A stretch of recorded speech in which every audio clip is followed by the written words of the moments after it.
예, 이제 마지막으로 피고인들 최후 변론 듣도록 하겠습니다. 앉아서 말씀하시면 됩니다. 먼저 윤석열 피고인. 예.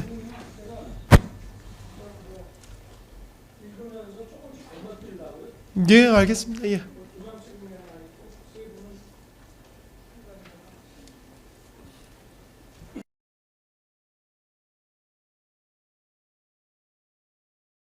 예, 준비되시면 바로 시작하시면 됩니다.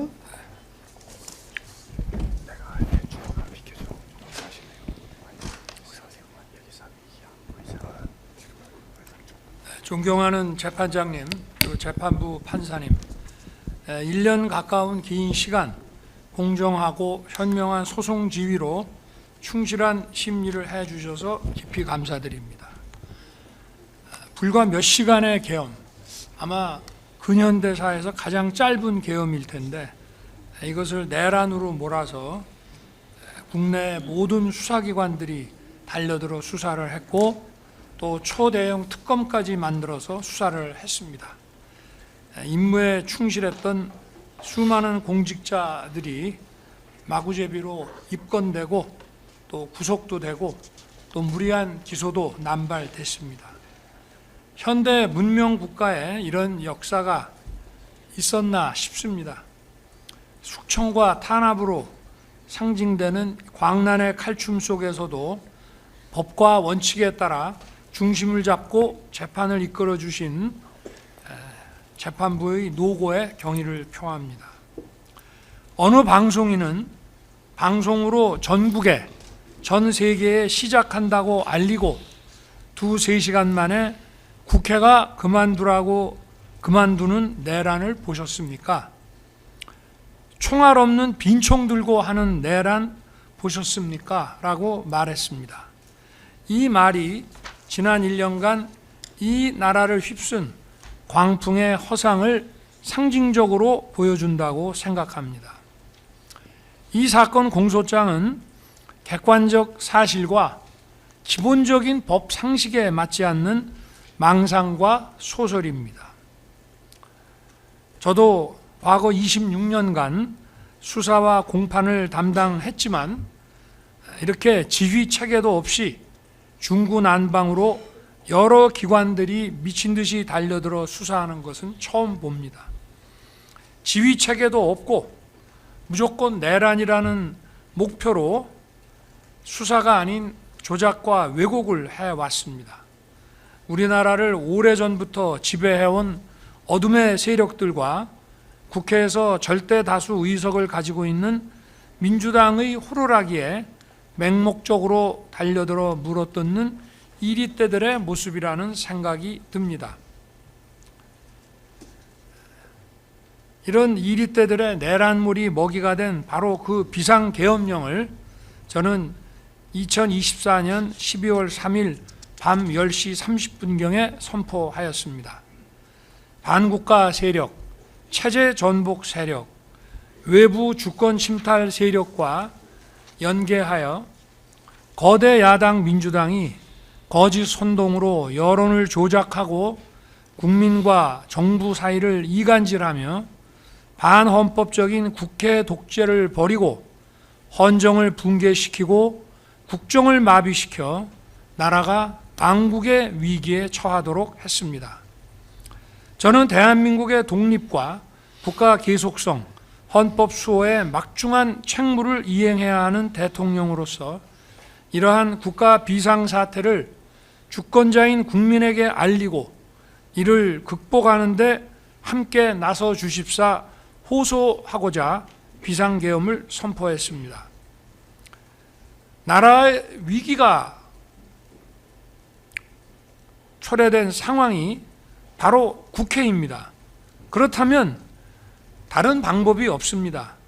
주권자인 국민을 깨우는 일 이외에 다른 방법이 없습니다. 특검에서는 제가 무슨 개헌을 해가지고 장기 독재의 발판을 마련하기 위한 친위 쿠데타를 했다고 하는데 그러면 거기에 관한 정부적인 시나리오를 좀 제시를 해 보십시오.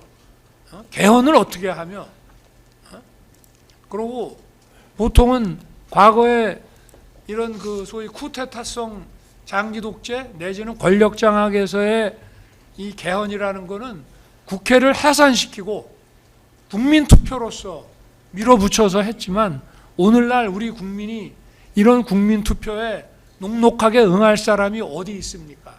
한번 그 시나리오를 한번 좀 얘기를 해 보십시오. 그러니까 망상이고 소설이라는 것입니다. 국민들께서 주권자가 제발 좀 정치와 국정에 관심을 가지고 이러한 망국적 폐악에 대해서 감시 견제를 해달라는 호소였습니다.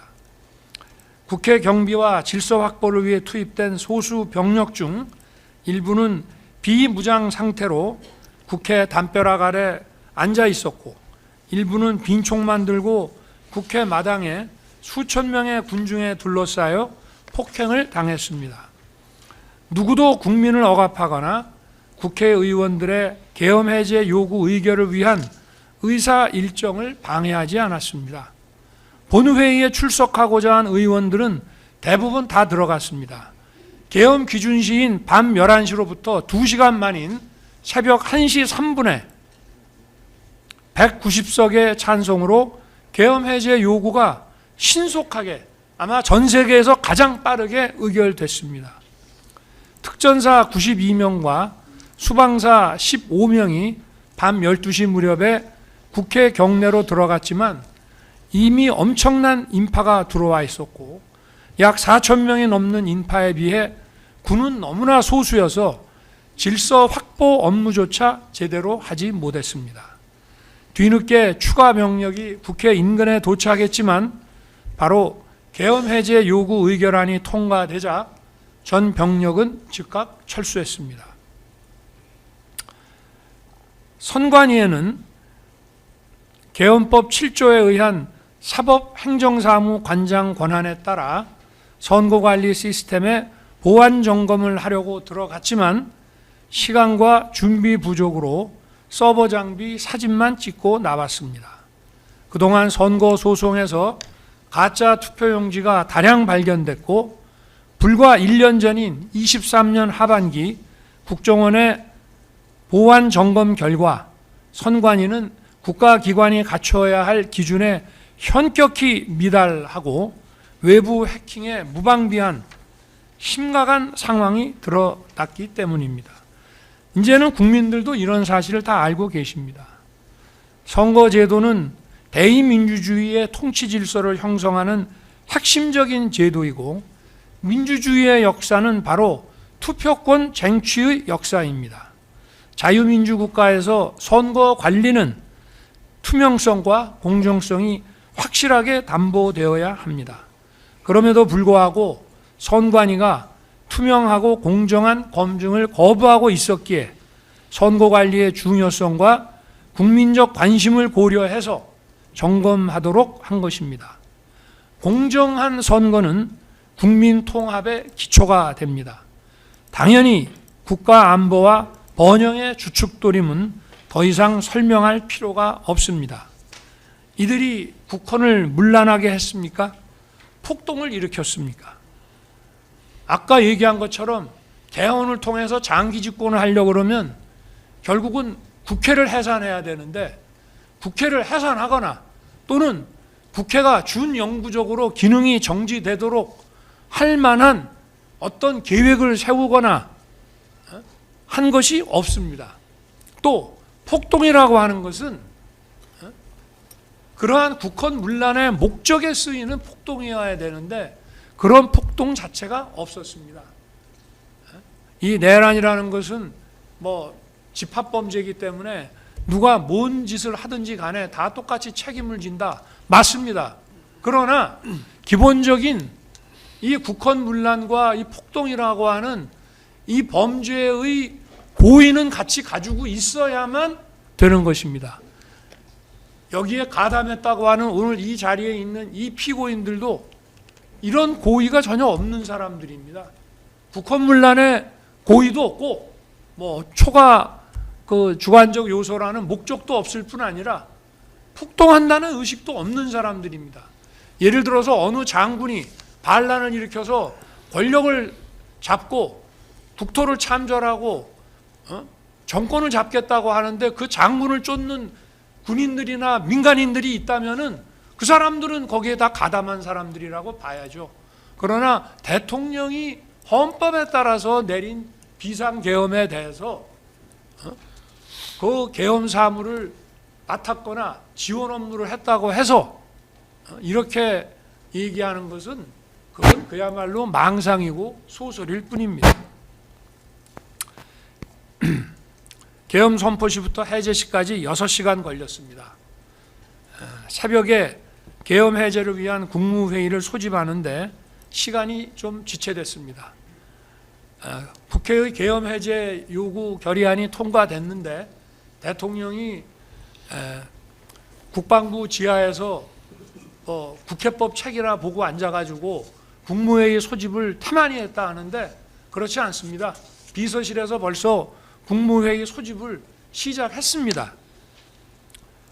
그렇지만 이게 새벽에 나오는데 시간이 좀 걸린 것뿐입니다. 그래서 국무위원들이 빨리 안 오기 때문에 일단 국방장관과 계엄사령관을 불러서 군의 계엄 상황을 먼저 종료시키라고 했고, 그래도 기다리는데 국무위원 소집이 다 안 되다 보니 제가 먼저 계엄 해제 대국민 담화를 했습니다. 국민들께서 처음에는 이런 과거와 같은 계엄도 아니고 이런 계엄을 도대체 대통령이 왜 선포했는지 어리둥절해 하셨습니다. 그러나 얼마 지나지 않아 많은 국민들이 나라가 얼마나 절박한 상황이 됐는지 알게 되셨습니다. 이게 특검에서는 장기 독재를 위한 장기 독재요. 임기를 제대로 마무리하는 일도 지금 숨이 가쁜데 장기 독재를 뭘 어떻게 한단 말입니까? 시켜줘도 못합니다. 그런데 나라가 얼마나 절박했는지 국민이 아주 안온한 상태에 있었다는데 그렇게 생각하니까 바로 이 탄핵과 내란 무리에 찬성하면서 이렇게 적극적으로 수사도 하는 거 아니겠습니까?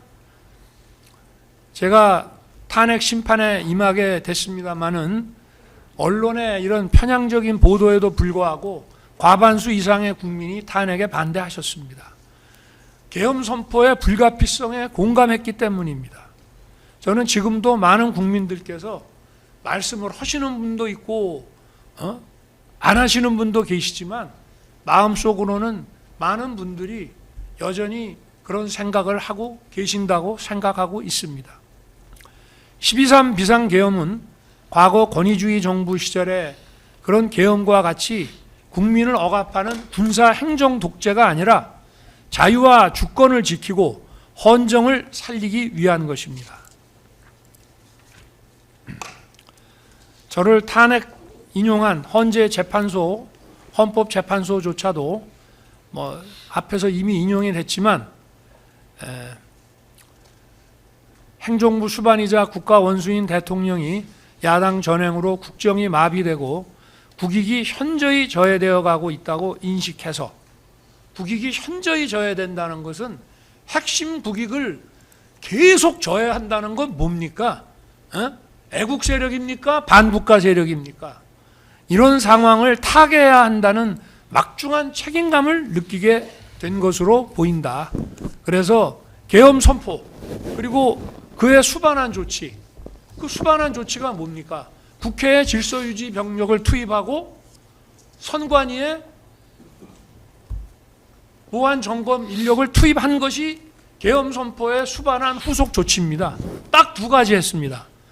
국정 최고 책임자로서 피청구인이 가지게 된 이런 책임감에 바탕을 둔 것으로 이해할 수 있다라고 설시했습니다.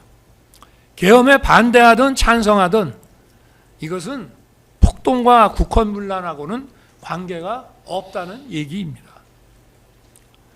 체제 전복 세력과 반국가 세력들, 우리나라 많습니다.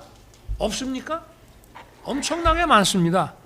2022년 3월 대선 직후부터 아직 취임도 하지 않은 대통령 당선인을 상대로 선제 탄핵 시위를 벌이기 시작했습니다. 대선 불복이었습니다.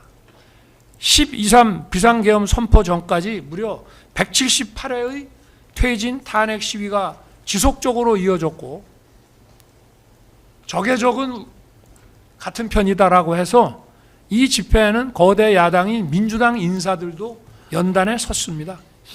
단순한 일부 반정부 시위가 아니고 제도권과 연계된 조직적인 퇴진 탄핵 시위였던 것입니다. 간첩단 사건에서도 간첩들은 이건 뭐 간첩단 사건 수사에서 한두 군데 나오는 것이 아니고요. 수원 사건이며 충북 사건이며 창원 사건이며 뭐 모든 간첩단 사건에서 다 등장하는 겁니다. 자유민주주의와 한미동맹에 충실한 윤석열 정부를 수단 방법 가리지 말고 흔들고 마비시키라는 지령을 받고 있었고, 이러한 북한 지령 226국이라고도 하고 통전부라고도 하죠. 전파 공유하면서 쉴 새 없이 국내의 많은 세력들과 국론을 분열시켜 왔고, 민주당도 결국은 윤석열 정부 흔드는데 이들과 연계해서, 민주당은 뭐냐? 국회의원으로서의 권한이 있기 때문에 헌법상 입법부의 권한을 남용해서 공직자들을 줄탄핵하고 입법 예산 폭거를 하면서 국정을 마비시켰습니다. 선출된 정부 국정과제 이행에 필요한 입법의 발목을 잡아 일할 수 없게 만든 거, 22년도에 아까도 설명했습니다마는 우리가 대선 공약과 국민이 그거 보고 찍어준 거 아닙니까? 그리고 인수위에서 만든 국정과제, 그거 시행하기 위해서 법안 77개를 제출했지만 단 하나도 통과시켜주지 않았습니다. 이거는 우리 헌정사에 유례가 없는 것입니다. 이것뿐만이 아닙니다. 그 이후부터 자유민주주의와 시장경제라는 헌법 질서, 우리 안보와 경제의 주춧돌인 한미동맹, 북핵 위협에 대응하기 위한 한미일 안보 협력에 충실하게 매진하는 정부를 거대 야당이 아까 말한 그런 체제 전복 세력, 반국가 세력들과 손을 잡고 국회의 헌법상 권한을 남용함으로써 식물정부로 만들어 갔습니다. 우리가 일본이 좋아서 일본하고 손잡은 줄 아십니까? 북한의 핵미사일 위협에 대응하기 위해서 한국과 일본, 한미일 간의 해군 공군 협력은 불가피한 것입니다. 특히 북핵 위협에 대응하기 위한 한미 동맹을 핵 기반으로 강화했습니다. 그게 바로 23년 국빈 방문 때 맺었던 워싱턴 선언입니다. 또 한미일 해공군 협력을 통해서 공동으로 북한의 미사일에 대응하는 것을 집요하게 방해했습니다. 2024년 여름에 북한의 우크라이나전 대규모 참전과 이에 대한 대가로 러시아의 지원이 있었습니다. 이것이 우리 안보에 심각한 경고등을 켜게 만들었습니다. 첨단 무기 기술과 자금이 들어오게 된 것입니다. 또 현대전의 총알이라고 하는 이 드론전 참관도 매우 기묘한 상황이었습니다. 신원식 당시 국방장관이 우크라이나 전선에 모니터 팀을 파견하려고 했습니다. 거대 야당은 극력 반대하며 신원식 장관의 탄핵을 추진했습니다. 법사위에서부터 시작했습니다. 북중러 편에 서서 국방장관을 쫓아내겠다고 한 것입니다. 결국 그만뒀습니다. 그리고 신원식 장관이 안보실장으로, 경호처장이 국방장관으로, 안보실장은 여러 가지 이유 때문에 장관급 대통령 외교안보 수석 비서관으로 순환 발령을 낸 것입니다. 그런데 이러한 인사가 무슨 계엄과 내란을 위한 인사라고 하는데, 그러니까 소설이고 망상이라고 하는 것입니다. 자유민주주의에 충실하게 나가려는 정부가 아무 일도 못하게 경제와 민생에 관한 입법을 거부하면서 위헌적인 법률을 양산하고 안보와 경제를 짓밟았습니다. 핵심 국익을 훼손하는 법률을 반복 상정함으로써 대통령의 거부권을 유도해서 국론 분열을 야기했습니다. 국정원의 대공수사권 폐지에 이어서 국가보안법 폐지를 추진함으로써 체제 전복을 빌드업했습니다. 국보법이 폐지되면 인공기 흔들고 다니고 차에다 부착하고 다녀도 아무 문제 안 되는 거 아시죠? 국가기밀과 첨단 산업기술이 중국으로 줄줄이 유출되는 심각한 현실에서 간첩죄 개정도 반대했습니다. 중국의 반간첩법에 대한 최소한의 상호주의 대응도 못하게 했습니다. 국가안보에는 방산기술과 산업인프라 확충, 방산시장 확대와 방산협력 국가 간의 연대가 매우 중요합니다.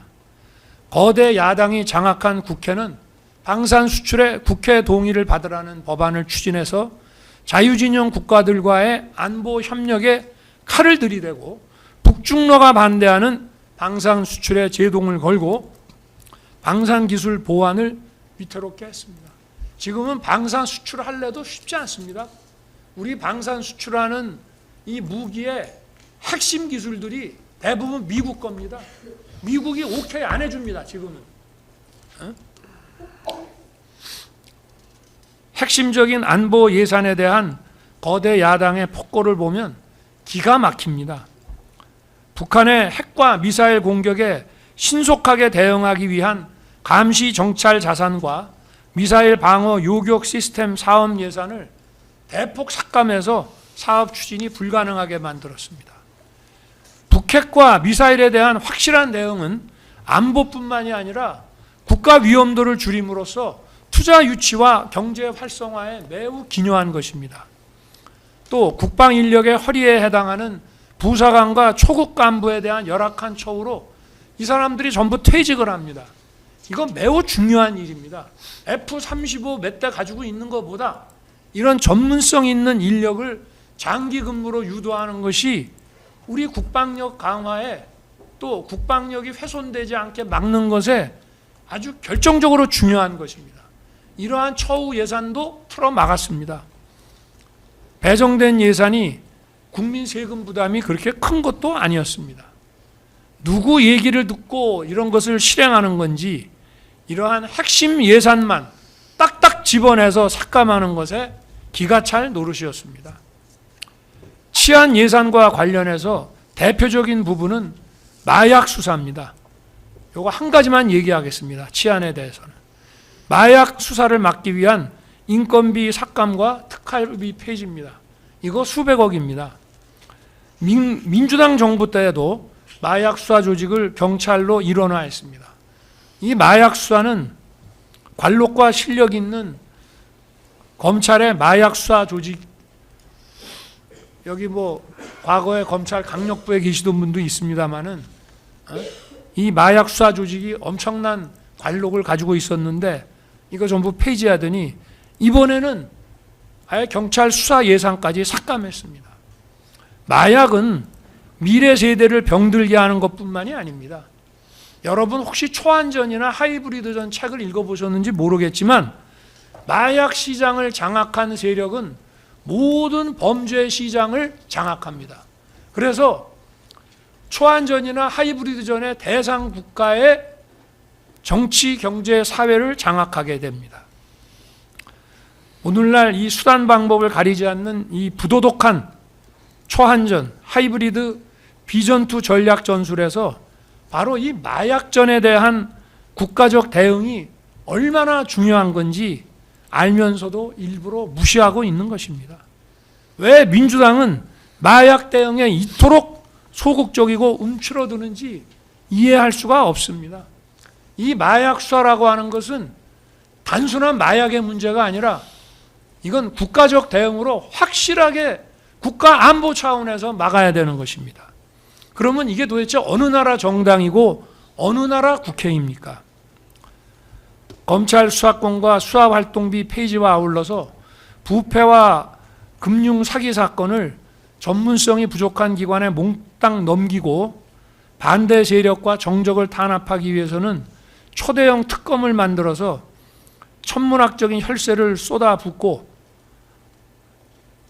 토끼몰이식 수사와 소설로서 여론 선동에 열중하고 있습니다.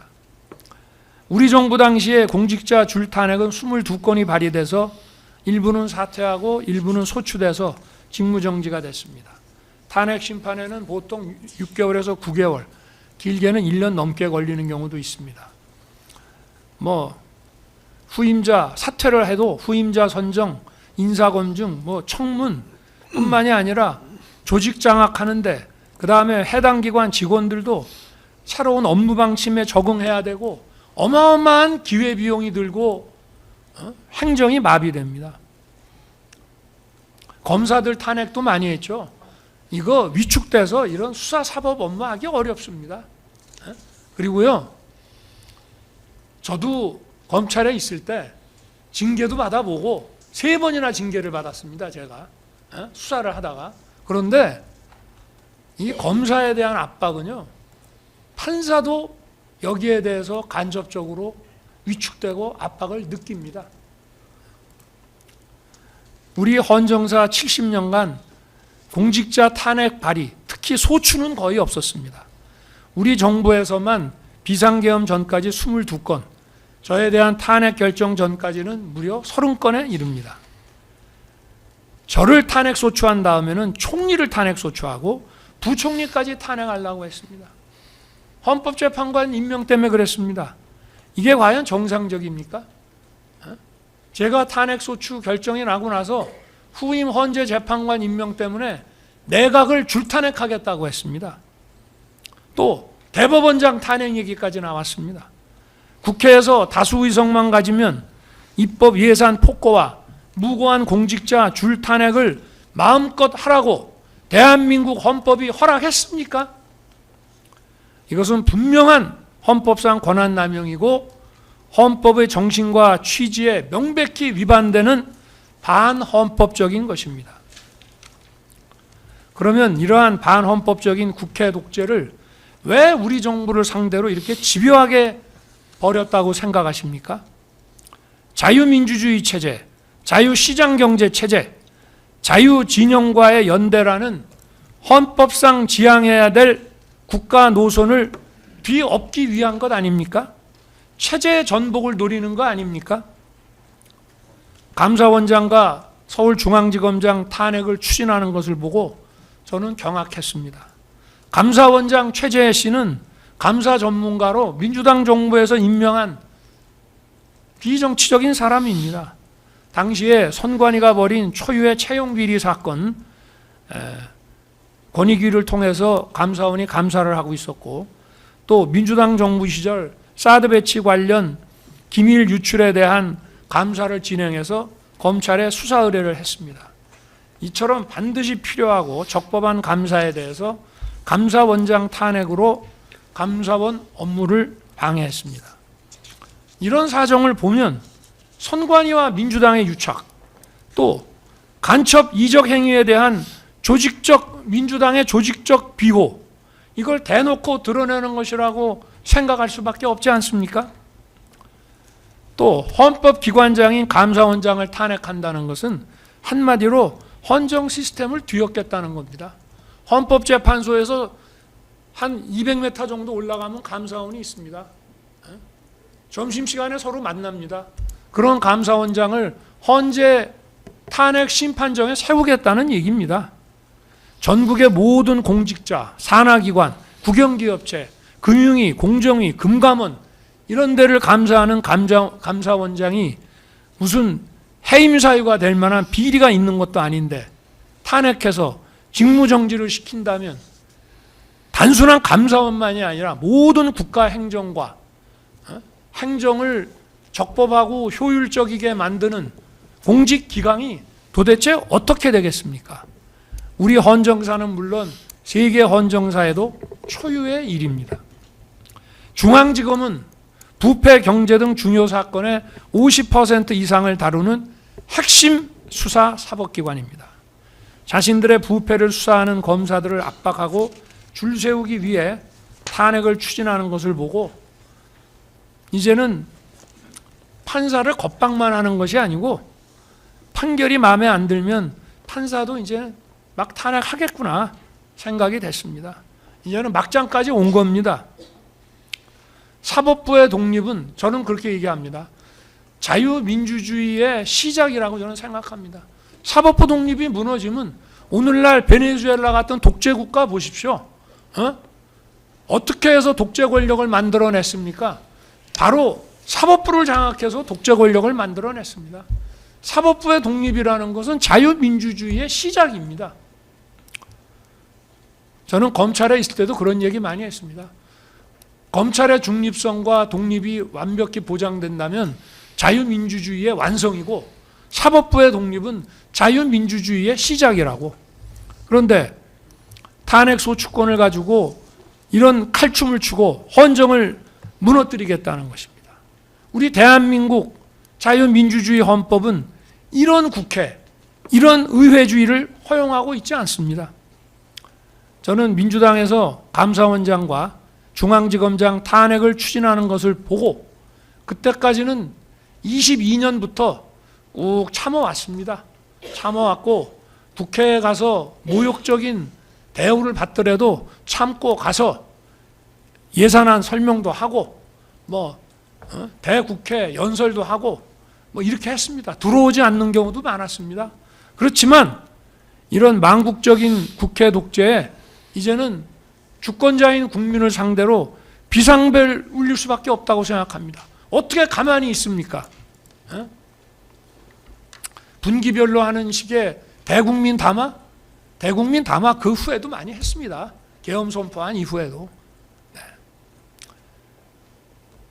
자유민주주의와 공화제가 바탕이 된 헌법 질서가 붕괴되고 외교, 안보, 경제, 미래투자, 공직기강, 법집행, 수사, 사법 이런 모든 국가 기능의 정상적 수행이 현저히 위태로워진 이런 상황은 과거 우리나라에서 선포된 비전시 계엄 중 가장 위중한 국가 비상사태라고 저는 판단했습니다. 가끔 이번 재판에서도 군인들 불러다 놓고 특검에서 이게 전시나 내전 상태가 아닌데 계엄이 맞다고 생각하세요? 라는 이런 어리석은 질문들을 합디다. 근데 우리나라 역사상 계엄은 전시보다 비전시 계엄이 훨씬 많았습니다. 다만 국가 비상사태를 초래한 원인이 바로 국회였습니다. 거대 야당이 지배하는 바로 이 국회였기 때문에 이런 대의제의 폐악과 독재를 주권자인 국민에게 알리고 호소하고 깨우는 것 이외에는 할 수 있는 다른 방법이 없습니다. 개헌을 해가지고 장기 독재를 한다고요? 그거 정말 좀 미리 알려주시지 그랬습니까? 어떻게 하는지 좀 배워보게. 저는 그런 생각 해본 적도 없고 우리나라 국민들이 그런 거에 넘어갈 사람도 아니고 우리나라 군이나 경찰이나 그런 거에 휘둘릴 사람도 없습니다. 제가 대통령을 3년 가까이 하면서 군도 지휘하고 경찰도 지휘하고 다 해봤고 그 안에는 벌써 사고방식과 정치 진영이 딱 반반으로 나눠져 있기 때문에 대통령이 지시한다고 물불 안 가리고 할 수도 없습니다. 저는 24년 11월 말경에 김용현 국방장관을 한남동 대통령 관저로 오게 했습니다. 감사원장 탄핵에 대해서 얘기를 하면서 거대 야당이 헌법상 권한을 남용해서 헌정 질서를 무너뜨리고 국정을 마비시키며 나라가 이제 망국의 위기 상황이 됐다. 과거 비전시 계엄이 내려진 소위 6.3 사태, 64년 한일회담 반대 시에 그 다음에 소위 우리가 유신이라고 얘기하는 미중 대땅뜨와 미군 철수에 주한 미군 철수에 따른 당시 2개 사단에서 1개 사단이 닉슨에 의해서 철수됐습니다. 그래서 72년 10.17 특별선언, 그 다음에 79년 10월 26일 박정희 대통령의 급서와 같은 상황보다 지금의 이 상황이 더 심각한 위기 상황이 됐음을 이야기했습니다. 단순히 야당이 정쟁에 의해서만 한 것 같으면은 그냥 참죠. 내가 능력이 부족해서 그런 모양이다. 그런데 반국가 세력, 체제 전복 세력들하고 같이 손을 잡고 빌드업을 해 나가지 않습니까? 이게 아무리 싸우더라도 국경 바깥에서는 서로 손을 잡아야 된다고 합니다. 아무리 정쟁을 해도 핵심 국익에 대해서는 같이 가야 되는데 핵심 국익까지 반국가 세력들하고 한편이 돼서 윤석열 정부 흔드는 데는 우리도 이해관계가 같다. 그리고 실제 또 얼마나 침투해 있는지도 알 수도 없습니다. 뭐 야당을 다 반국가 세력으로 보느냐? 그거는 저도 모릅니다. 증거가 없어서. 그러나 해온 행동을 보면 그들과 손잡고 연계하고 힘을 합친 것 한두 번이 아니다 이 말입니다. 거대 야당이 헌법상 권한을 남용해서 헌정을 파괴하고 있지만 나는 헌법상 대통령의 국가긴급권을 헌법의 틀 안에서 행사하겠다. 주권자인 국민에게 호소해서 깨우고 각성하게 하겠다. 이런 얘기를 했습니다. 그리고 헌법상 국가 비상사태 선언은 비상계엄 선포입니다. 바로. 비상계엄 선포라는 것은 나라가 비상사태에 놓여 있다는 것에 대한 선언입니다. 그리고 나머지 군사 행정적인 것은 바로 헌재가 얘기하는 그 후속 조치입니다. 그래서 합참 근무도 많이 하고 또 이런 계엄 매뉴얼도 잘 아는 김용현 장관한테 검토해서 보고해달라고 지시했습니다. 그러나 대통령의 기본적인 가이드라인은 몇 가지 분명히 했습니다. 자, 이거는 과거 계엄하고는 다르다. 과거 계엄처럼 할 수도 없어요. 제가 군을 이때까지 2년 6개월을 지휘를 했지만 군 인사도 많이 해봅니다마는 이런 과거 계엄같이 하고 싶어도 할 수가 없습니다. 대한민국에서는. 이런 여소야대 상황이기 때문에 아마 계엄 해제가 짧으면 반나절, 길면 하루 안에 계엄 해제 요구가 될 것이니까 그걸 염두에 둬야 된다. 그래서 또 실시간 방송을 통해서 계엄 선포 대국민 담화를 할 것이다. 그리고 여기 250에서 280명으로 두 개 팀 구성 얘기가 나오는데 이게 보병 2개 중대 규모가 얼마냐고 제가 물어보니까 250이라고 하더라고요. 근데 이게 뒤에서 보는 바와 같이 제가 안전사고 때문에 부사관 이상 사병은 투입하지 말라고 하니까 그럼 편제를 거기에 맞추려고 하면 딱 250에 못 맞춘다. 280 정도까지는 돼야 된다 해서 250에서 280명으로 두 개 팀을 구성해서 한 개 팀은 국회에 몰려들 인파들에 대한 질서 유지, 한 개 팀은 몇 군데 선관위 전산 시스템 서버 소재지에 각각 나눠서 몇십 명씩 보내서 보안 시스템을 점검하고 국정원이 1년 전에 지적했던 망분리, 방화벽, 비밀번호 문제 등이 시정됐는지 이것만 확인해 보라고 했습니다. 또 출동 병력에 대해서는 실탄은 절대 소지하지 말고 부사관 이상으로, 그 다음에 중요한 거 계엄 선포 대국민 담화를 한 후에 소속 부대에서 출발시켜 절대 미리 출발시키지 말라고 했습니다. 이거는 뒤에 나오는 거와 마찬가지로 또 국회에 들어갈 사람들이 빨리빨리 들어가라는 것도 여기에 포함되어 있습니다. 미리 딱 대기해놨다가 이런 거 하지 말자 이런 얘기입니다. 또 국회에 투입되는 병력도 경비와 질서 유지를 하는 것이니만큼 국회의원과 국회 관계자의 출입과 업무는 지장 없도록 하라고 지시했습니다. 실제로 경찰 관계자 이 법정에서도 얘기를 했습니다마는 전화 국방장관한테 뭐 무슨 국회의원 출입 봉쇄해라 이런 얘기 들었다는 사람 있습니까?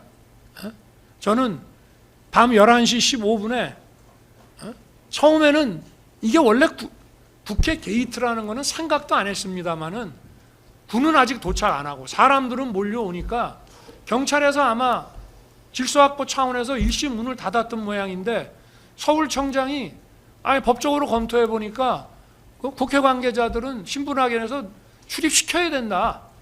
그렇게 해서 보고가 오니까 잘했다. 그렇게 하라라고 했기 때문에 게이트는 늘 열려 있다고 생각을 했고, 그러나 10개의 게이트가 다 열려 있다는 생각은 못 했습니다. 저나 장관이나 공무원 시절에 국회 가보면 평상시에는 저녁 6시 이후에 일과 후가 되면 정문하고 그 의원회관 쪽에 경정문하고 그 옆에 문 정도, 아마 저녁 식사하고 이렇게 횡단보도로 들어오는데 한 2개 정도 문으로 출입을 시키는 것으로 우리는 알고 있었기 때문에 몰랐습니다. 문이 10개나 되는지, 그거를 일시에 열었다가 또 일시에 닫았는지, 어찌됐든 하여튼 그렇습니다. 그리고 당시는 국회 회기 중이었기 때문에 상시 근무자와 몰려들 인파가 수천 명에 이를 것이기 때문에 250에서 80명 병력으로 질서 유지는 어려울 것이다. 국방장관도 10배가 들어가도 만만치 않을 것입니다라고 했지만, 투입 규모가 많아지면 국회 관계자들이 불안감을 느낄 수도 있고, 또 사람이 많다 보면 안전사고의 위험도 있기 때문에 일단 이 소수 투입 규모를 유지하라고 했습니다. 이거는 넘어가고요. 자, 실제 계엄선포 대국민 담화는 12월 3일 22시 23분에서 30분이었고요. 또 계엄선포 기준시는 23시 00이고 밤 11시고요. 군이 국회에 도착한 시간은 거의 밤 12시 돼서입니다. 또 출동한 병력은 특전사 92명, 수방사 40명 정도였습니다. 특전사 77명은 국회 마당에, 나머지 15명은 본관으로 들어갔습니다. 그러나 본관도 뭘 봉쇄해서 의원들을 못 들어오게 봉쇄하는 것이 아니고, 거기 있는 불법적으로 들어간 사람들 가려서 분별을 해서 출입시킬 사람과 막을 사람을 통제하기 위한 것이었습니다. 그러나 그런 임무 자체를 못했습니다. 그 안에 사람은 수백 명이 있지, 국회 본관 건물도 지하 1층에 지상 7층입니다. 거기 아마 들어가 있는 인원이 1000명도 넘을걸요. 거기 방이 몇 개입니까? 아무것도 못했습니다. 또 수방사 15명이 들어갔는데 아예 총도 내려놓고 완전 비무장 상태로 7번 출입문으로 해서 들어갔다고 합니다. 저 이거 수방사령관한테 00시 32분에 제가 보고 받았습니다. 그리고 추가 투입된 병력도 계엄해제 요구 의결 거의 다 돼가지고 국회 뒤편에 도착했다가 다 철수했습니다. 계엄해제 전까지는 들어간 국회 경내로 진입한 인원이 얼마 되지를 않습니다. 이게 무슨 폭동이 되고 이게 무슨 국회를 셧다운 시키거나 준영구적으로 국회의 기능을 정지시켜가지고, 아니 그러니까 망상이라고 하는 겁니다. 국회 마당에 있던 특전사 대원 77명은 민간인과 충돌 금지 지침에 따라서 질서 유지는커녕 시민들로부터 폭행당하면서 자리 유지하기도 버거웠고, 아마 그 영상에서 보셨을 겁니다. 나중에 철수할 때 시민들한테 공손하게 인사하고 철수했고요. 또 본관에 들어간 15명도 그냥 도망 다니기 바빴고, 수방사 병력은 아예 민간인과 접촉이 없었습니다. 또 여론조사 꽃과 민주당사도 선관위와 연계해서 확인할 게 있어서 좀 군이 가는 게 좋겠다는 건의가 있었지만, 민간기관은 절대 안 된다, 추가 병력 운용하지 말라고 해서 김용현 장관이 제 지시를 이행하고 여기에는 군이 투입되지 않았습니다. 여기 아까 보면은 무슨 그 계엄 포고령 얘기를 하는데요. 김용현 장관이 어쨌든 관저에 와서 대국민 담화문 작성해오고 또 포고령 만들어 왔습니다. 거의 고치지 않았습니다. 눈에 딱 띄는 통금만 제가 웃으면서 지웠고요. 이것도 보려고 그러면 시간이 많이 걸리는데 저도 사실 주말에 저 공주 민생 토론회와 또 계엄 선포날 있었던 키르기스탄 대통령 공식 방한 때문에 읽고 숙독해야 될 서류들이 너무 많았습니다. 그리고 포고령이라는 거는 상위법에 위반되면 그냥 그 자체가 효력이 없어요. 그리고 저는 계엄 포고령이 반나절이나 하루면은 바로 계엄이 해제될 것으로 당연히 생각을 하고 있었기 때문에 이거 시행될 리도 없는 거라고 생각을 했고, 나중에 뭐 저 경찰에서 그 게이트 뭐 차단하는데 이거를 뭐 참조했다고 하는데 참 이게 아무리 그래도 포고령이라는 거는 국회 계엄 해제를 의결할 수 있는 국회의원에 관해서는 포고령에서 뭐라고 정해도 그거 다 무효입니다. 그런데 하여튼 그런 참 웃지 못할 일이 있기는 했습니다만은 사실 국민의힘의 90명은 아예 안 들어갔고요. 210명 중에 190명이 순식간에 들어가서 2시간도 안 돼서 들어간 시간으로 따져보면 2시간도 안 돼서 계엄 해제 190명이 표결했습니다.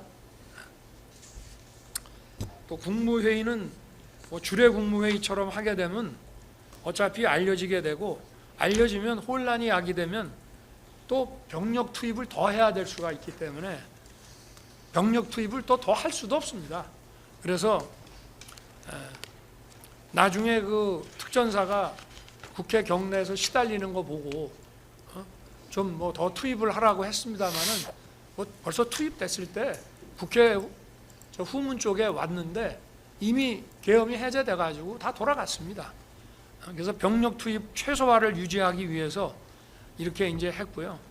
그리고 국무총리, 외교, 국방, 통일, 행안, 법무, 그리고 대통령 이렇게 하면 기본적으로 이게 7명입니다. 여기에다가 최소 4명 더하면 정족수가 되는데 우리가 좀 더 불렀습니다. 그런데 2분은 조금 늦게 도착을 해서 시간이 좀 걸리는 바람에 못했고, 이게 뭐 사전에 국무회의 안 하려고 한 거 아니냐, 이것도 또 소설이에요. 왜냐? 국무회의를 하려고 했으니까 안보실장, 비서실장, 국정원장까지 부르지 않았습니까? 이 사람들 다 국무회의에 배석하는 사람이에요. 그리고 국정원장은 이게 계엄 관련 국무회의니까 국정원장 오라고 그런 겁니다. 미국에 있는 줄 알았더니 여기 있더라고요. 그래서 이제 왔었고, 아까도 그 사진에 보면 이쪽만 나오니까 국무위원만 보이지만 긴 사진을 보면 거기에 더 많은 사람이 앉아 있는 것을 볼 수가 있습니다. 거기 끝에는 경호처장도 앉아 있고요. 저 조태영 뭐 국정원장하고 다 있습니다. 거기. 그리고 원래 더 빨리 부르려고 했는데 총리하고 외교부 장관이 좀 하도 반대도 하고 저하고 좀 논쟁을 하고 하다 보니까 전화 거는 게 조금 늦어져서 시간이 좀 걸린 것 뿐입니다. 그리고 이 비상계엄 선포와 같은 국가 긴급권은 대통령이 독점적이고 배타적으로 행사하는 헌법상 권한입니다. 그래서 실체적, 절차적 그 요건 구비 여부에 대한 판단 역시 대통령에게 전속하는 것입니다. 그리고 국회의 계엄 해제 요구라는 정치적, 사후적 통제만 받습니다. 자, 이게 요건에 완벽하게 맞아. 그런데 국회가 부당하게 또는 위법하게 계엄을 해제하라고 하면 해제해야 됩니다. 이게 국가 상황이 계엄을 선포하지 않으면 안 되는 상황인데 국회가 그래도 해제하라고 위법부당하게 의결을 하면 해야 되는 겁니다. 마찬가지로 대통령의 계엄 선포도 정말 이것이 뭐 처음부터 국헌문란과 내란을 획책한 거 아니면은 계엄 선포 자체는 유효한 것이고, 그리고 그 유효함을 전제로 국회는 계엄 해제 요구를 하는 것입니다. 물론 계엄 선포 이후에 유혈 사태가 발생해서 개별 행위들에 대해서 그 상당성과 책임 문제를 논하는 것은 변론입니다. 그 내란무리 세력들은 제가 국회 본회의장에서 의원들을 끌어내라고 했다거나 정치인을 체포하라고 했다는 그런 선동을 해왔습니다마는 정말 하늘이 도와서 이 경호처 비화폰 통화 내역이 드러나면서 이 법정에서 모든 게 다 허위 조작인 게 다 드러났습니다. 저하고 통화를 몇 번 했다. 통화한 시간, 시각 정확하게 나왔습니다. 뭐 수방사 어느 참모가 들었다는 얘기, 아니 수방사령관하고 통화한 것이 25초, 29초, 16초, 25초입니다. 그게 다입니다. 그런데 법정에 와서 증언하는 거 보면은 앞뒤가 안 맞는 얘기를 합니다. 그러니까 이 통화 시각과 시간을 보면은 정확하게 알 수 있습니다. 여기 지금 이 자리에도 와 계시고 뭐 아까 대통령의 뭐 내가 상피고인에서 뭐라고 얘기하고 싶지는 않습니다만은 대통령의 뭐 위법한 지시를 거부했다 하는데 위법한 지시를 한 적도 없고 할 수도 없었습니다. 왜냐? 제가 전화한 시간은 경찰에서 국회의원들을 자유롭게 신원 확인하고 통과시켜주는 그 시간에만 제가 전화한 거고요. 그리고는 1시간 10분 후에 표결 들어가고 전화를 했기 때문에 월담 의원을 잡아라, 체포해라, 뭐 국회의원을 체포해라 그런 얘기를 한다는 자체가 미친 사람 아니고선 할 수가 없는 거죠. 그리고 경찰이나 군이요, 나하고 뭐 내가 옛날 무슨 하나회도 아니고 내가 뭘 믿고 물론 내가 임명한 뭐 장관급, 차관급 공무원이라고 하지만 내가 뭘 믿고 택도 아닌 것을 부탁을 하겠으며 체포하면 그 다음 어떻게 할 겁니까?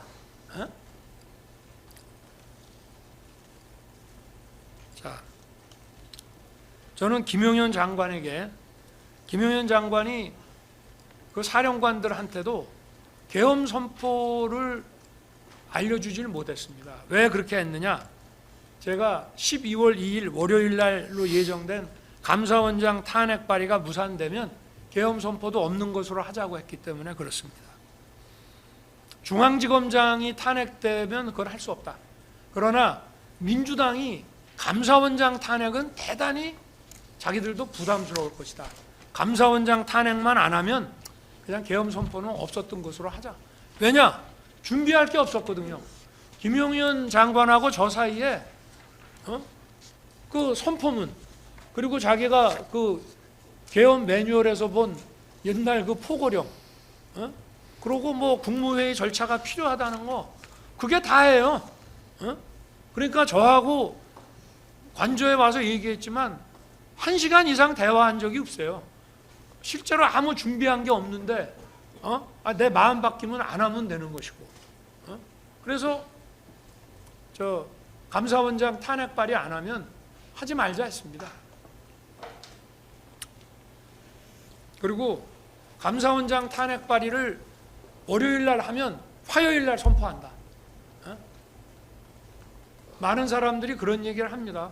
왜 주말에 하던가 국회 회기 끝나면 하지 그랬냐. 아니 할 거면 당당하게 해줘. 나도 헌법상 권한에 기해서 계엄 선포하면 국회가 계엄 해제 하려면 하라 이겁니다. 그리고 국회가 계엄 해제를 해줘야지. 안 하면 더 할 게 없는데 어떻게 할 거예요? 제가 군사재판 증언을 하러 갔더니 그 판사 한 분이 묻습니다. 국회가 계엄 해제 안 하려면 계엄 해제 할 생각이 있었냐? 근데 이렇게 답변했습니다. 그 생각할 여유도 없었다. 그냥 순식간에 계엄 해제가 돼가지고 아니 예를 들어서 하루 저녁이라도 그냥 넘어갔으면 제가 계엄법 국회법 책을 왜 가져오라 그랬냐면요. 방송을 보니까 우원식 국회의장은 아니 그래도 절차를 좀 밟읍시다. 원래는 이게 법사위도 한번 갔다가 올라오고 뭐 이래야 되는데 그냥 막바로 표결을 하자 이렇게 되니까 국회의장은 절차를 밟자 그러고 그냥 합시다 이래가지고 순식간에 계엄 해제가 됐어요. 그래서 제가 계엄 해제 선포를 하려 그러면은 국회의 그 해제 요구가 다소 절차 미비는 있지만 수용하겠다고 말을 해야 될지 아니면 그런 거 없이 그냥 해야 될지 그거를 좀 보려고 국방부에서 국회법을 가져오라 했더니 국방부에는 국회법이 없는지 그 책 찾아오는데 시간이 좀 걸립니다.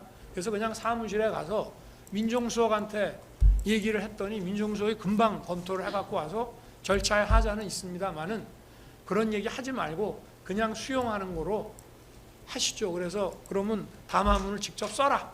그렇게 해서 이제 하게 된 것입니다. 네, 네네.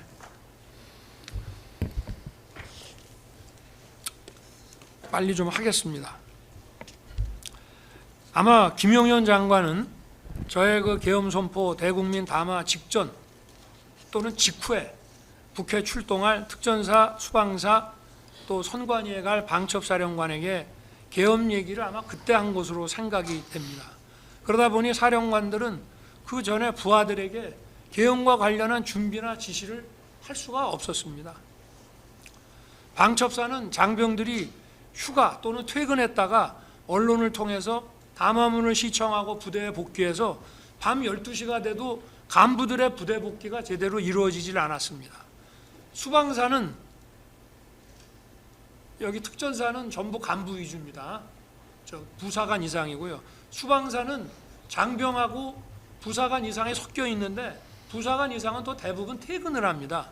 그러니까 소집을 해야 되는데 소집에 늦어지니까 야간 당직 근무자 위주로 소수만 편성해가지고 통상의 수도권 주요 공공시설 경비 방어 임무만 줘가지고 국회로 갔습니다. 특전사도 707 부대는 원래 헬기로 많이 이동을 하는 모양이에요. 그래서 또 헬기로 훈련도 하고 하는 모양인데 그 운항 승인을 수방사가 한창 안 내줘가지고 또 시간이 지체됐습니다. 이렇게 각 부대 사이에도 사전에 소통이 전혀 없었습니다. 왜냐? 준비를 하나도 안 했기 때문입니다. 이 내란몰이 세력들은 이런 몇 시간 계엄, 이런 대국민 메시지 계엄을 친위 쿠데타라고 합니다. 친위 쿠데타를 이렇게 하는 거 보셨습니까? 여러분들 그 신군부가 하는 그거 뭐 영화 보셨죠? 그 뭐 영화가 사실하고 동기나 이런 데서 좀 차이가 있다라고 하지만 어쨌든 거기서 이런 식으로 합니까? 친위 쿠데타라는 거 어떻게 하는지 알지도 못하고 생각도 해본 적이 없습니다만은 이렇게 방송으로 언론에 알리고 또 사전에 준비 없이 야간 당직 근무자 소수만 데리고 하는 겁니까? 또 친위 쿠데타 한다면 선관위는 왜 갔습니까? 아니 사태를 아예 장악하고 나중에 가도 되는 거고 친위 쿠데타라고 하면 당분간 선거할 일도 없는데 선관위를 못 알아갔습니까?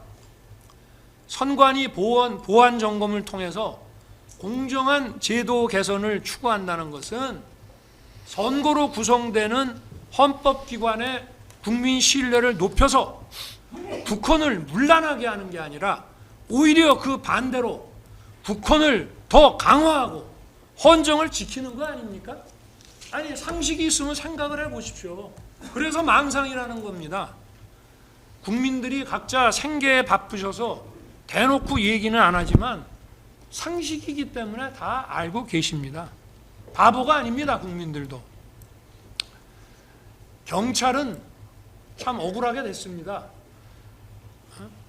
11월 말에 장관하고 얘기할 때부터 경찰을 투입하거나 계엄 사무에 지원 요청한다는 것은 생각도 해본 적이 없었어요. 그냥 계엄이 선포됐으니까 계엄을 선포하면 군을 최소한으로 해서 국회 질서 확보, 선관위의 보안 점검 이것만 딱 시키려고 했던 것인데 그리고 국회 문이 뭐 10개가 있는데 열었다 닫히고 하는 것도 몰랐고 아까 얘기했지만 공무원 시절 경험으로 야간에는 아마 이런 식으로 할 것이다. 그런 정도만 생각을 했기 때문에 그런데 참 김용현 장관이 제 방에 오지 않았으면 여기 조지호 청장이나 김봉식 청장이 뭐 이런 식의 지금 어려운 상황에 처해 있지 않았을 텐데 좀 미안하게 생각합니다. 저도. 계엄 선포 당일 김용현 장관이 헐레벌떡 제 방에 왔어요. 제가 아마 저녁에 그날 이제 저 키르기스탄 대통령 공식 방안 다 보내고 또 내부에서 회의할 거 다 마치고 저녁 6시 넘어서 잔치국수 한 그릇 먹고 앉아 있는데 김용현 장관이 오더만요. 그러더니 투입되는 군 병력이 국회를 말합니다. 워낙 소수니까 이게 질서 유지가 어렵습니다. 국회 경내는 그러면 군이 가서 뭐 200 몇십 명이 한다 하더라도 국회 경외 바깥은 좀 경찰이 몰려오는 인파 좀 질서 유지하게 해줘야 되지 않겠습니까? 그래서 제가 경찰 출신인 경호처장 통해서 전화 연결을 해줄까 싶다가 저도 뭐 별로 할 일이 없었습니다. 이따가 뭐 총리나 이 사람들은 8시 좀 넘어서 올 것이고 그래서 그럼 나랑 같이 가자. 그러고 오랜만에 얼굴도 볼 겸 경찰청장하고 서울청장을 불렀습니다. 이 두 양반들은 내가 저 취임하고 여름에 취임했는데 겨울까지 저녁 한 번 제가 안 먹여서 그날 저녁 주는 줄 알고 서울청장은 술 마시게 되는 줄 알고 차도 놓고 왔다는 거예요. 그렇게 가볍게 온 겁니다. 와서 아까도 10분 안 걸렸다는데 정말 용산에서 출발해서 이 두 사람들을 만나고 다시 돌아가기까지가 다 해서 1시간도 안 걸렸으니까 만난 시간이 한 10분 정도 되는 것 같습니다. 그래서 무슨 뭐 자세한 얘기할 겨를도 없었고요. 그냥 국회 바깥에 좀 처음에는 이따 상황이 생길지 모른다 하다가 나중에 이제 그래도 계엄 얘기를 좀 해주는 게 좋겠다고 해서 뭐 내가 얘기했는지 장관이 얘기했는지 모르지만 하여튼 계엄 얘기가 그 자리에서 나왔고 그러나 상황이 생길지 모른다 했으니 계엄이 선포될지 안 될지 이 두 사람은 모르고 그날 간 거예요. 그러니까 바깥에 있다가 좀 나중에 되면 그때 가서 좀 국회 담 가까이 좀 와가지고 질서 유지를 좀 해달라. 그리고 이 사람들 보고 당신들이 국회 게이트를 열어라 닫아라 이런 얘기 한 적이 없어요. 국회 문을 닫을 생각도 못했고 만약에 한다면은 군이 도착해서 국회 경내 질서 확보를 할 군이 만약에 필요하면 그 경정문하고 뭐 이런 것들을 좀 출입 그 통제를 하지 않을까 정도만 생각을 했습니다. 근데 확실히 경찰은 상례적으로 질서 유지라는 치안 이런 걸 하다 보니까 이제 제가 밤 11시 15분에 서울 경찰청장한테 전화를 해서 그 상황이 어떠냐 하니까 이렇게 얘기하더만요. 저는 나이가 먹어도 기억력이 아주 좋습니다. 그래서 제가 귀하폰 통화 내용 나오기 전에도 아마 우리 변호인들도 내가 누구하고 언제쯤 전화했다고 하는 그 시간 이런 게 비화폰 통화 내용 나온 거하고 횟수나 이런 게 되게 일치하는 걸 많이 보셨을 거예요. 내가 처음에 딱 전화를 하니까 조지호 청장이 약간 불만인 듯하게 뭐냐면 이게 군의 일인데 경찰은 바깥만 지키면 되는데 아니 군이 안 오고 사람은 몰려오니까 우리가 할 수 없이 질서 유지 때문에 문을 일단 닫았다. 근데 서울청장이 김봉식 청장이 이거 법적으로 검토해 보면은 국회 관계자들은 들여보내야 된다. 그래서 들여보내고 있습니다. 라고 하길래 제가 딱 첫 마디가 이거예요. 김봉식 청장이 수사통이라 법을 잘하네. 잘하고 있네. 그렇게 하시오. 그게 다입니다. 그래서 저는 끝날 때까지 그렇게 계속 간 줄 알고 있었고 또 저는 경찰청장한테 34분까지 그 15분부터 34분까지 5번 전화했어요. 그때는 다 들어갈 때입니다. 국회 관계자들. 그런데 뭐 체포를 해라, 뭐 월담 의원을 체포해라. 웬 체포회의가 그렇게 나옵니까? 국회의원 체포가 어디 누구네 집 동네 뭐 애 이름 얘기하듯이 나오는 겁니까? 그건 말도 안 되는 얘기고 체포하면 그 다음에 어떻게 할 겁니까? 자, 뭐 여기 자세한 얘기는 그냥 넘어가겠습니다. 26페이지 넘어가고요.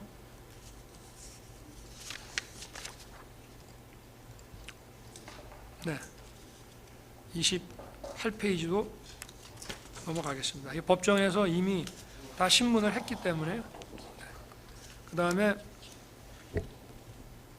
제가 29페이지 보면은 어쨌든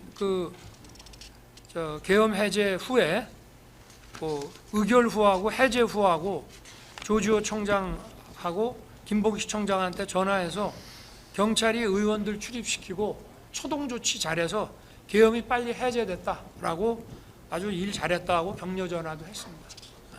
그리고 특전사령관이 그렇게 특전사가 마당에서 폭도들한테 그렇게 폭행당하고 그럼에도 불구하고 대응해서 물리력 행사 안 하고 그렇게 막기만 하고 나온 거 참 잘했다. 특전사가 참 잘해서 잘 끝났다라고 나중에 그런 엉터리 같은 얘기 할 줄은 모르고 장관 통해서 격려 좀 하라 그랬습니다. 그리고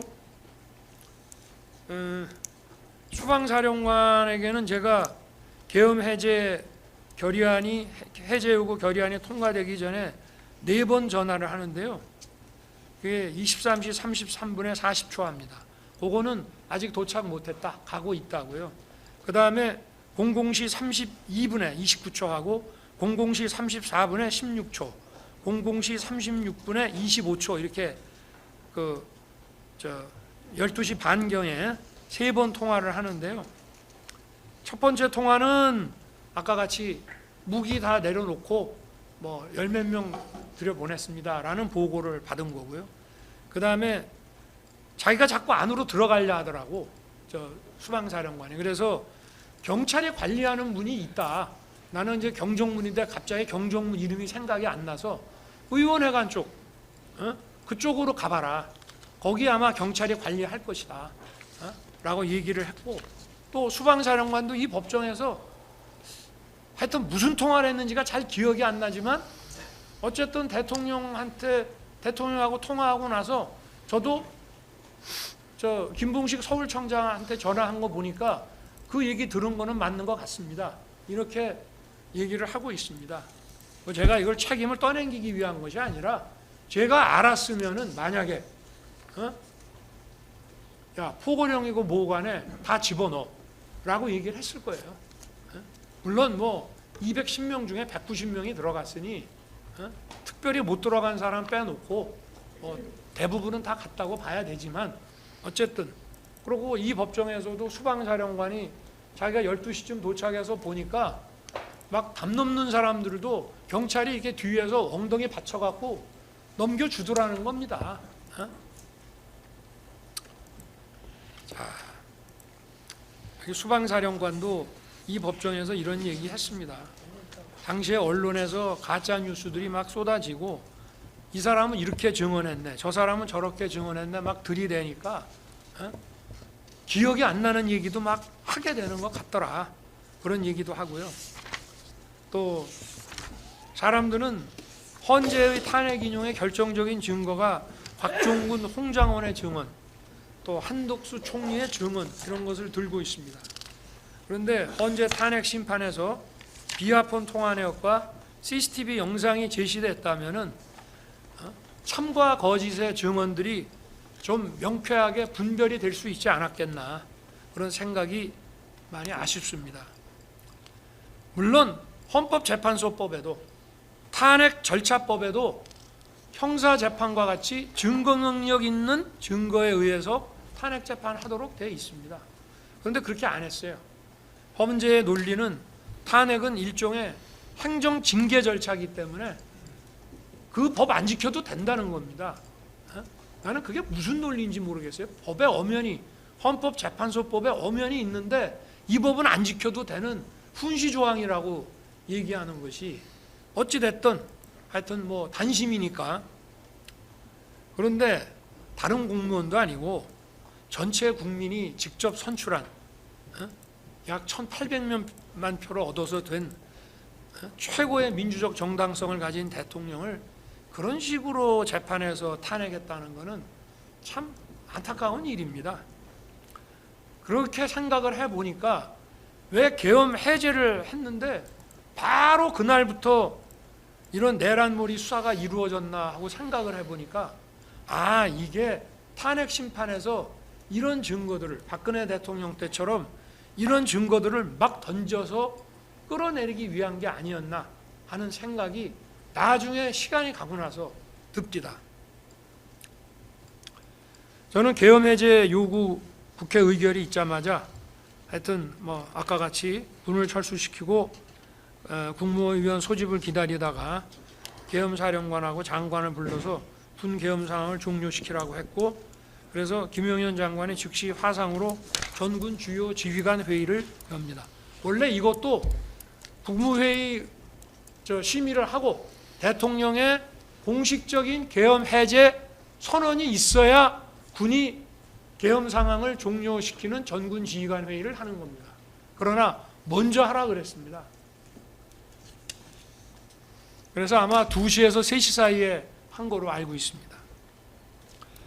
추경호 의원도 그런 얘기를 합니다마는 계엄 선포 후에 제가 추경호 국민의힘 원내대표한테 미안하다고 전화했습니다. 야당 상대하느라고 정말 고생 많이 했는데 보안 때문에 미리 알려주지 못해서 미안하다. 의원들은 걱정할 거 없다. 곧 끝난다. 그리고 추경호 의원도 대통령이 자기에게 전화해서 국회가 절차 밟아서 해제 요구 의결하면 즉시 해제한다라고 제가 했다고 증언했습니다. 공소장에도 비슷한 얘기가 기재되어 있는 것으로 압니다. 저는 계엄 선포 전날인 2012년 2월에 공주 민생토론회와 산성시장 방문, 12월 3일 키르기스탄 대통령 공식 방한 행사를 모두 소화했습니다.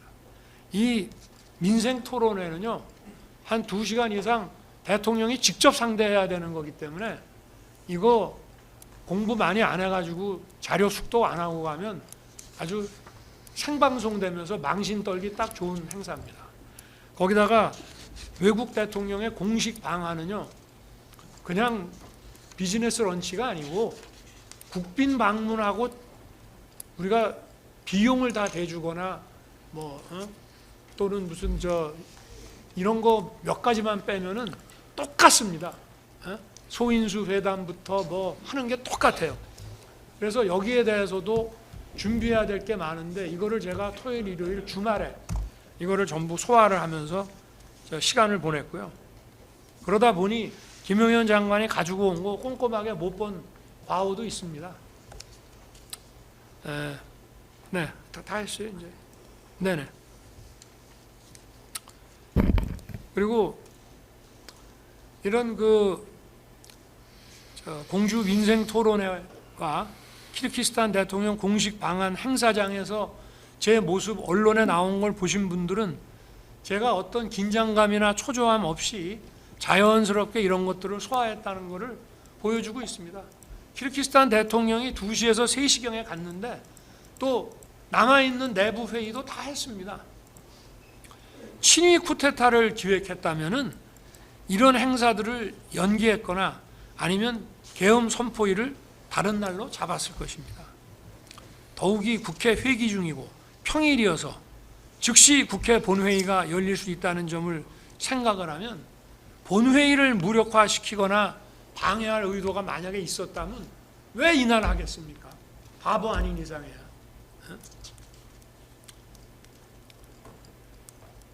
박정희 대통령이 현직 대통령으로서 친위 쿠데타를 했죠. 유신으로. 그런데 친위 쿠데타 유신을 하기 위해서 그 무슨 화랑 사업인가 뭔가 하는 비밀 계획을 만들어 놓고 중앙정보부, 법무부 뭐 이렇게 해가지고 상당히 장기간 이 보안을 유지하면서 이걸 준비를 했습니다. 국회 해산했죠.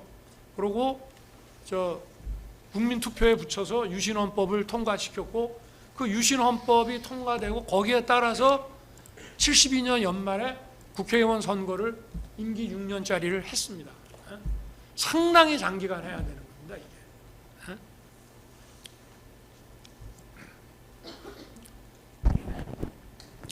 방첩사령관은 아시다시피 12월 1일부터 계엄 선포 전날인 12월 2일까지 이틀간 휴가 갔습니다.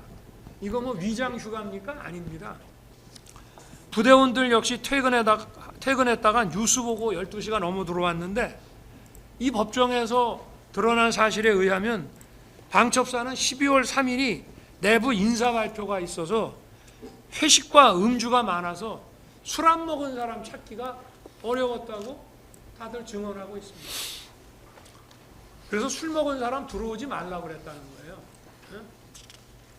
또 수방사는 계엄 당일 저녁에 주요 간부 부부 동반 만찬이 있었습니다. 대부분 또 퇴근하다 보니까 소집에 시간이 걸렸고 당직 근무자 위주로 인원이 편성돼 있었던 거예요. 사전 준비를 하지 않았던 거죠. 저도 이런 메시지 계엄에 대해서 별로 준비할 것도 없고, 그리고 뭐 긴장할 이유도 없습니다. 이게 정치 지형을 송두리째 바꾸는 초법적인 조치가 아니라 이런 국정 마비와 헌정 붕괴의 위기 상황을 국민들께 알리고 주권자를 깨우기 위한 조치. 저는 이 국민을 깨우는 게 무지하게 중요하다고 봅니다. 이 종북 주사파 또 반국가 세력, 체제 전복 세력과 싸우는 거는요, 국가관이 제대로 서 있고, 또 건전한, 또 나라를 사랑하는, 자유와 정의를 아끼는 이런 국민들이 많이 깨어 있어야 이걸 이겨내가는 거지. 그럼 뭐 그 사람들을 다 어떻게 할 겁니까? 다 잡아낼 거예요? 잡아낸다고 없어집니까? 오히려 더 역효과가 나서 세월이 지나면 더 반국가 세력이 더 단단하게 구축이 되기 때문에 이런 강압적인 조치 가지고 못 없앱니다. 정신 차리고 깨야 돼요. 그래서 이런 국정마비 상황을 주권자들을 깨우게 하는 그런 조치였기 때문에 저는 계엄 해제하고 새벽에 관저로 돌아와서 야, 그래도 안전사고 없이 그래도 군인들이 잘 참아줘서 참 다행이다. 그러면서 좀 안심하고 휴식을 취했습니다. 계엄을 해제하고 났더니 바로 뭐 내란 어쩌고 하면서 떠들길래 하도 어이가 없어가지고 아니, 내란이라고 그러면 내가 뭐 국회를 문을 닫거나 또는 뭐 반영구적으로 국회를 셧다운을 시키거나 뭘 해야 되는 거 아닙니까? 그런데 그런 내란무리 하는 거 보고 뭐 원래 그런 사람들이 계속 그런 식으로 해온 사람들이기 때문에 뭐 좀 그러다 말려니 생각했습니다. 그리고 공수처가 서부지법에 체포영장 청구했다는 얘기 들었을 때도 제가 헌재 탄핵 사건의 변호인인 김홍일 저 변호사님한테 전화해서 얘들이 아마 엑시트 플랜 출구 전략 세우려는 거 아닌가요? 내란죄 수사권이 없으니까 이 영장이 기각되면 이제 경찰이나 뭐 이렇게 해서 넘기려고 하는 거 아니겠습니까? 순진하게 이제 그렇게 생각을 했습니다. 그리고 그때는 탄핵소추 사유에 내란이 들어가 있어서 국민의힘 의원들도 상당수가 214명이 나왔으니까 한 20몇 명이 그 도장을 찍어준 겁니다. 그래서 그 국헌문란과 폭동이 안 된다는 것만 헌재에서 잘 설명을 하면 뭐 군인들 중에 일부 구속되고 한 사람들도 있지만 다 정리가 되겠거니 이렇게 순진하게 생각을 했던 것이죠. 그러니까 이런 바보가 어떻게 친위 쿠데타를 합니까? 친위 쿠데타 할 정도 되면은 눈치가 빨라야죠. 정치적 후각이 뛰어나야죠. 그렇지만 탄핵 반대 여론이 높아지고 국민들이 또 국가의 위기 상황에 대해서 계몽됐다면서 응원해 주는 걸 보고 아, 내가 울린 비상벨이 그래도 효과가 있구나. 결국은 국민들을 깨우고 청년이 제대로 정신 차리고 알게 되면 나라는 구할 수 있다고 저는 생각을 하고 있습니다. 결국 국민이 깨쳐야지 자유민주주의 국가에서 뭐 감옥에 집어넣는다고 해결이 됩니까? 해결 안 됩니다. 더 오히려 어떻게 보면은 인성이 더 강한 그런 반국가 세력을 더 키우는 것밖에 안 됩니다. 그래서 저는 26년간 검찰에서 많은 수사를 했지만 이런 뭐 정치적 음모 그리고 이런 치밀한 수사라는 이름으로 이런 내란몰이가 기획되고 진행되는 줄 꿈에도 생각을 못했습니다. 1월 3일에 공수처가 저를 체포한다고 관저에 왔을 때도 관저가 군사시설 보호구역이라 출입 수색이 안 된다는 거는 뭐 검사면 누구나 다 알 텐데 그냥 저렇게 쇼하다가 말겠거니 이렇게 생각을 했는데 또 뭐 집원도 수색영장에 하나밖에 없고 나머지 10개 집원이 영장에도 없다는 거예요. 뭐 영장의 입법 기재는 뭐 둘째를 치고 그러고 이제 돌아갔습니다. 그런데 1월 15일 날 수천 명의 경찰하고 저렇게 막 밀고 들어오는 거를 보고 유혈 사태를 막기 위해서 제가 체포에 응했는데 이게 내가 본 국가 위기보다 실체가 더 심각한 지경이구나 그런 생각을 하게 됐습니다. 정말 얼토당토하는 수사를 하고 수천 명의 경찰을 동원해서 대통령을 체포하겠다. 이거는 상당 기간 헌법기관인 대통령의 권능 행사를 저지시키는 겁니다. 어마어마한 경찰 폭동을 동원해가지고 이거야말로 정말 내란이라고 하지 않을 수가 없습니다. 참 이런 내란몰이 세력들이야말로 정권 획득이라는 걸 위해서는 뭐 헌정 붕괴고 뭐 국정 마비고 뭐 국익이고 뭐 이런 거 상관 안 하는 사람들이라고 하는 것을 더 확실하게 깨닫게 됐습니다. 12.3 비상계엄이 몇 시간 만에 해제되고 1년이 넘게 흘렀습니다. 그러나 아직도 정적과 반대 세력을 숙청하고 탄압하려는 내란무리는 계속되고 있습니다. 민생경제 위기 경고등이 심하게 울리고 있고 또 자유진영과의 연대 균열 등 국가 위기에는 아랑곳하지 않고 있습니다. 그러나 많은 국민과 청년들이 계엄령이 나라의 심각한 상황을 깨우치게 해준 계몽령이 되었다고 알고 있습니다. 그리고 이것이 국가 위기 상황에서 불가피한 대통령의 헌법상 결단이었다는 공감도 아직 많이 해주고 계신다고 저는 생각합니다. 저는 이미 탄핵 소추 직전인 2024년 12월 12일 대국민 담화, 또 공수처 체포 직전인 2025년 1월 15일, 이거는 담화라기보다 제가 페이북에 올렸습니다. 그냥 시간이 없어서. 그때는 체포에 응해야 될 상황이라. 또 헌재 탄핵 심판에서 2025년 2월 25일 최종 의견 진술을 통해 3차례에 걸쳐서 12.3 비상계엄에 관한 제 입장을 일관되게 말씀드렸습니다. 그때나 지금이나 하나도 변한 거 없습니다. 다만 오늘 진술은 그 후 드러난 비화폰 통화 내역과 또 제가 법정에서 본 법정 증언 등을 통해서 확인된 실체를 더해서 말씀드리는 것입니다. 제가 국가 위기 상황이라고 진단하고 비상계엄을 선포하게 된 이유에 대해서 이미 증거로 제출한 이 3개의 담화문과 진술서를 자세히 숙고해 주시기 바랍니다. 여기에서도 어느 변호인이 보여주셨지만 계엄 선포 당일날 밤에 국회 마당에 모여든 그 인파들이 준비해온 계엄 반대, 계엄 해제 이 피켓을 보면은 거대 야당과 체제 전복 세력들이 헌정 붕괴와 국정 마비의 한계 상황까지 몰고 가면서 계엄 선포가 불가피한 상황으로 유도하고 탄핵과 내란몰이를 기획한 게 아닌가 하는 생각이 들기도 했습니다. 국가 위기 상황에서 뭐 메시지 계엄이 말도 안 된다고요?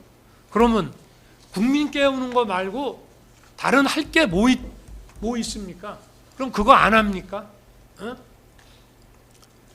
주권자를 깨우는 비상계엄 선포에 따라서 그 임무를 수행한 군 관계자와 공직자들이 내란몰이에 희생돼서 고난의 시간을 겪고 있습니다. 아니, 이 사람들 대통령이 선포한 계엄에 따라서 일한 사람들입니다. 아무리